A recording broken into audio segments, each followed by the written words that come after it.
on a whim, last week, Jake Ludington, who's a conspirator in this Locker Gnome universe of ours, a partner, helps us do things that we need to do on a daily basis, said, you know, what if we put a QR code in the videos?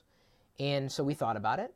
And I said, it's pretty easy to do. I could just put it in there as an element and people could use it. Now, if you haven't used QR codes before, we've talked about them. It's an easy way to get from point A to point B. So you could scan my QR code on my phone if I hold it still. Remember doing that? I did a video on this a long time ago. Or you could use software like Scan is the free one that's available on iOS, and that's my favorite one because it's universal and it's easy and it's free, no ads or anything. You could use a QR code reader on any platform, and you use Scan to load up the camera, whatever you have, and scan the QR code. Of course, I'm not pointing at a QR code. So the QR code we have in today's TLDR episode that ran throughout, and including all the video segments, is this one. Now, at some point, we may swap out the QR code in each video to correspond to the Locker Gnome article that we happen to be doing. So you could be listening to me, and you could do a scan of the QR code and be reading the article at the same time that you're watching me do the video. So it's kind of like three-dimensional. So I think I'm going to do this every day, and here's why. It seems that over the course of doing the live TLDR episode, the first time using this QR code, the short link that we use is tracking where and how people are using this QR code. So this is awesome. I find live demographics. According to this, 74 people during the course of this broadcast came from the United States. 23 from the United Kingdom. So that tells me that people are watching this and staying up very, very late to watch this, and I appreciate it. Browsers, 55% were mobile, which stands to reason because this is a mobile application, QR code scanning. You could use desktop software to scan QR codes as well. Most people were using Safari. Then I go on to platforms. You guys are going to love this.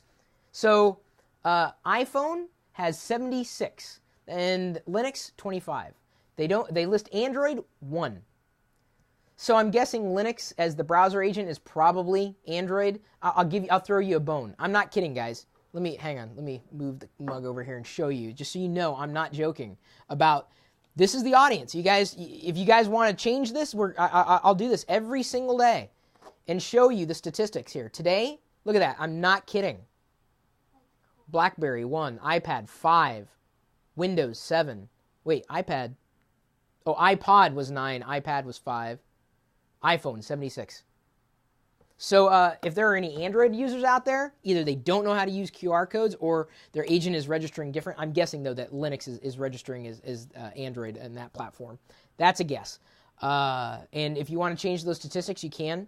But it seems that there are a lot of iPhone users who are watching the live feed on as we push it out through YouTube. But of course, those statistics will change with this particular video, and we may do a different short link every single day to track, how many people might be watching that day, or may keep the same QR code over time.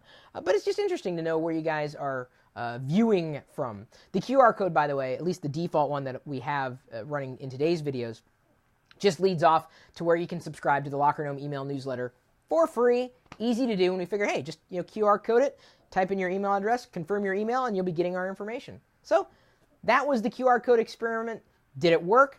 I think so. It's not hurting anything. It's fun, and I think it's geeky cool. Some people said that if an Android barfed, that's what it would look like. And I don't mean like an Android phone, but like a droid. If a robot barfed, that's what it would look like. And you know what? I like the way robots barf if that's the case. Scan it. Now!